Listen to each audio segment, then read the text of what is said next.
Check that shirt. Howard Stern radio show, but actually, why is this thing twisting on me now? Giving me a hard time. It's going to spin around while I'm talking. This shirt belonged to a friend of mine, Kevin McMahon. Kevin was a real interesting guy. I think he was probably 10 years or so older than me. He was from New York City. He was a street kid for a number of years, but he came from a family of means. He ended up going back to school, got a degree, and he ended up producing the Howard Stern TV show. I'm sure there was more than one producer. Told me a bunch of stories about it. He actually said he invented the character Stuttering John. Don't know how true that is, don't really care. But Kevin was cool. He moved into the building next to the one I live in, still live in today. And at that time, I was like the handy guy for the building, so I got to know all the people. A lot of people moved in there. I was friends with that guy Brad, the drummer from Rage Against the Machine, for a while, and a bunch of other actors and actresses. It was interesting. But Kevin was real cool, and he liked me, and he had me do a lot of custom work for him. So I did a bunch of shelving in his apartment and some other stuff. And he wanted to hang out all the time, but the thing with Kevin was he was a drunk. He was always drunk, like hammered, shit-faced, blasted. So I distanced myself from him, and but I hung out with him from time to time. And he would tell great stories, and we had similar taste in music and the punk scene, and from the East Coast and all that stuff. And he had a crazy book collection. So the thing is he went from producing Howard Stern, the TV show, WOR, Channel 9. I used to watch that in the late 80s, like 1990-ish, 91, I guess. And from there he went on and was a producer on the Geraldo Rivera show. Now, the reason that Kevin was drunk is that he felt personally responsible for the downfall of American television, American culture, all of it. He felt responsible because it was his job to book these guests. And the shelving I built for him for his books, the subject matter of the books he had was crazy stuff. I mean, everything from witchcraft and Nazism and to like sick sexual stuff and bizarre stuff, because he did his homework on every guest. He had to do all this research. He amassed this bizarre book collection. Good record collection, though. Got all my... it'll come to me in a minute. It's unimportant. But anyhow, so Kevin was cool, and he was an interesting character, man.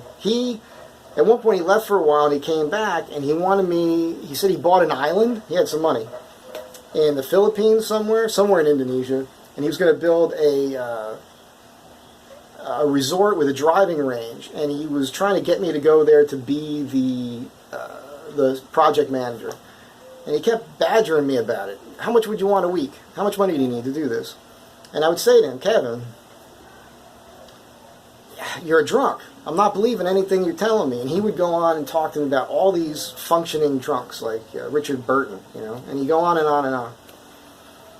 He'd take me to dinner, lunch, whatever, and talk to me about this. He was real serious about it. And I said, look, when you give me cash, chunk of cash, you got to give me some money to really get me interested. If we're on a plane flying there, that's when I'm going to take you seriously. And, he would call me from time to time and want to do something, but because he was drunk, I wouldn't answer the phone sometimes, or I'd kind of blow him off or whatever. And then one day, I find out that Kevin's dead, and cirrhosis of the liver, 37 years old. And I felt horrible. This shirt is a reminder of that. And it's the reason why I put the time in now when people call me and they start talking about their problems. It's the reason why I still try to put the time in with some people. I do it to a point. I will go out of my way to listen, and talk to you. And I'm not going to let you get away with your bullshit. And then, I'll try to help. But I can only still do that for so long with some people, because some of you really don't want help. You just want somebody to listen to you bitch all the time, and you're never going to do anything to improve your life. So you're going to check out early anyhow, and that seems to be your plan, and I don't know what else I can do for you. But this guy is the reason why I do put the time in. So for those of you I've known for a long time and where I've listened to you talk for hours on end on the phone, this is why. Because I still feel bad about it. And when he died, his sisters came into town, and that's a whole other crazy story. But they couldn't take everything. They didn't even want it all. I don't know what their relationship was like with him. But they gave me this shirt and records and a lot of the books and everything. And so I've had this thing for a long, long time. This has to be a very rare item, because I'm guessing only the people who worked on the show have one. They probably didn't have them anymore. And I'll show you all the details on that in a second. But Kevin McMahon. I've had this long enough. I've had this thing. I'd probably sell this thing, but I wonder what this thing would be worth. It's probably worth a crap ton of money for the die-hard Howard Stern fan. So, you know, it's embroidered on the back, and it's got Kevin's name on the front here. And you can see it is it's pretty old.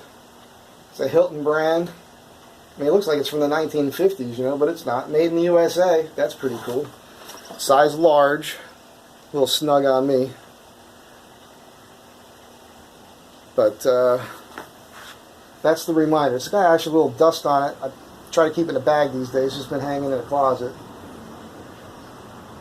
He was a good guy, man. So, anyhow, that's the story of the Howard Stern embroidered bowling shirt. What's the moral of this video? What's the point of it? Be nice to one another. It's the reason why I tell you all to be nice to one another. You can have an impact. I've had several people tell me, I didn't know at the time, they didn't tell me at the time, they told me afterwards that I kept them from killing themselves. I don't know, you know, like, on one hand I feel good about that, on the other hand I feel bad for them, you know, that they were in such a dark place. That I've been there, I've gone there, that's another discussion. That's why I understand it. So yeah, try to give the time as best you can. I know we can annoy each other every once in a while, but you know, sometimes people are having a bad day, and you got to think about what they're coming from and everything else. But at the same time, you can't be negative all the time and be thinking negative thoughts all the time and expect good things to happen. It doesn't work that way. Birds of a feather flock together. If you're hanging out with a bunch of people that are doing stupid things and you're getting in trouble, stupid things are happening in your life, it's probably because of the people you're hanging out with. So try to find a better quality of people. How do you attract a better quality of people? It's your thinking. You got to stay positive, be upbeat, be a doer, be positive. Get out there and keep trying. Never give up. So do good, do right, take the time, be good to one another, have a good day. If you want this thing, you can throw me a big stack of cash. Bye.